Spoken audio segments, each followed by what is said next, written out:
All right, what's up, guys? Willis here, back again with another Throne and Liberty video.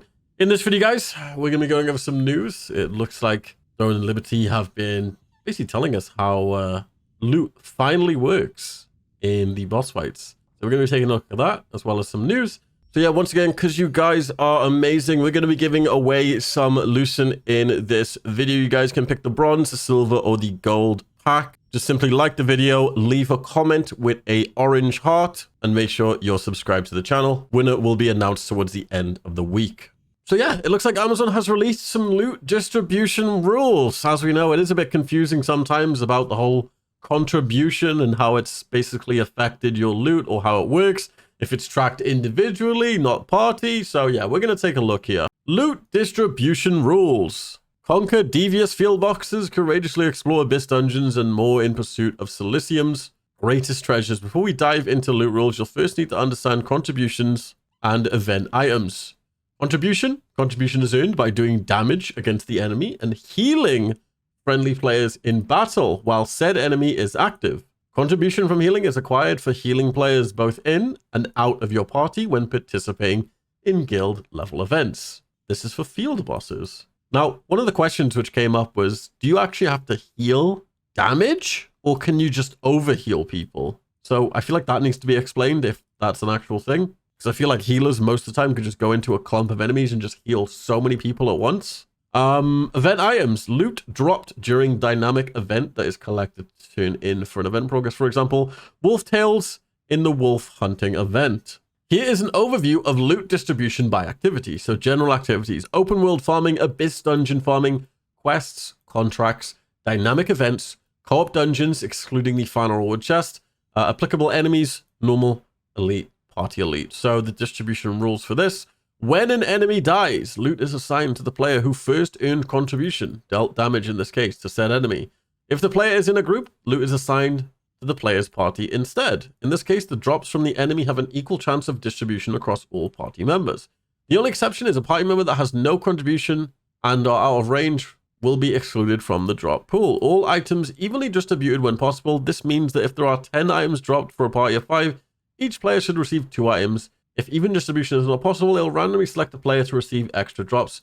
Stolen and experience are distributed evenly.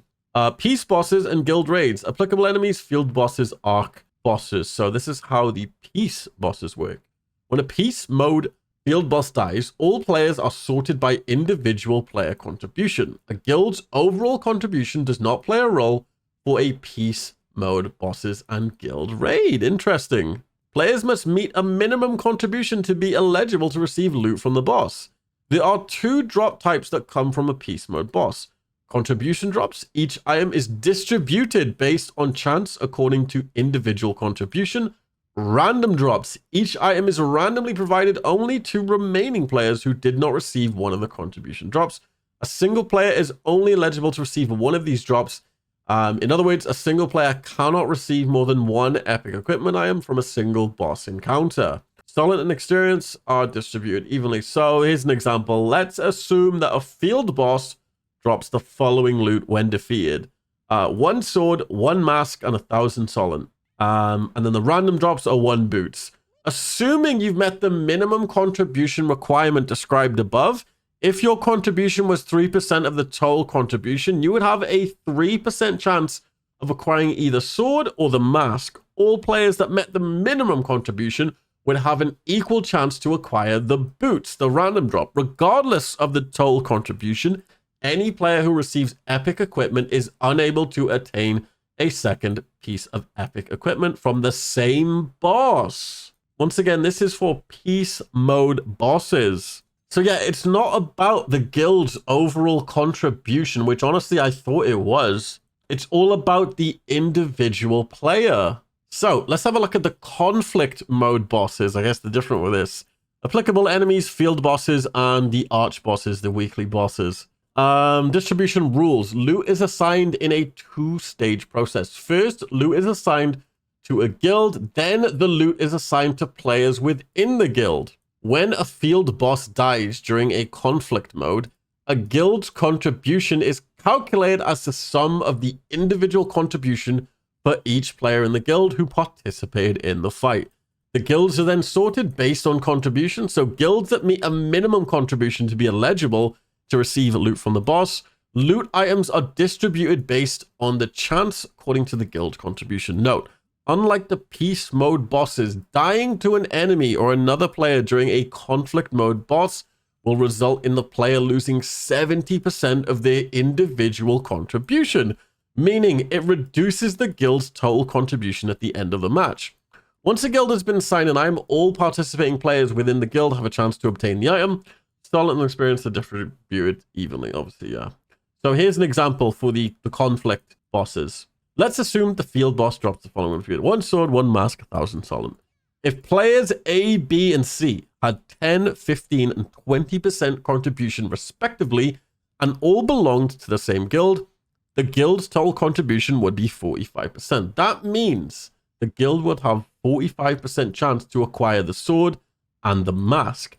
If the guild successfully acquired the mask, then players A, B, and C would have an equal chance to receive the mask. Claim the throne in the next Castle Siege to ensure you almost never have to worry about valuable loot again. Thanks for your support. We'll see you in Silicium. Okay, so this sort of just changes my whole, I guess, thing for the contribution. At least for the peace bosses. I assumed the peace bosses were sort of like guild, like contribution. But it seems like the guild stuff doesn't matter on the peace boss. So you can, like, okay, the peace bosses are literally for just solo players to go out. And yeah, it's literally all about how much you contribute. It's just chance. So even if you're going to these peace bosses, as long as you do a high contribution, you just have a chance at getting the gear. I always thought if you went to a peace boss without a group, without a guild, you're not going to get any loot. But that's not the case. Just go there and just do damage, don't die, and you're good to go. As for the conflict bosses, now I kind of knew about the conflict bosses. Obviously, that is more based around doing the guild stuff.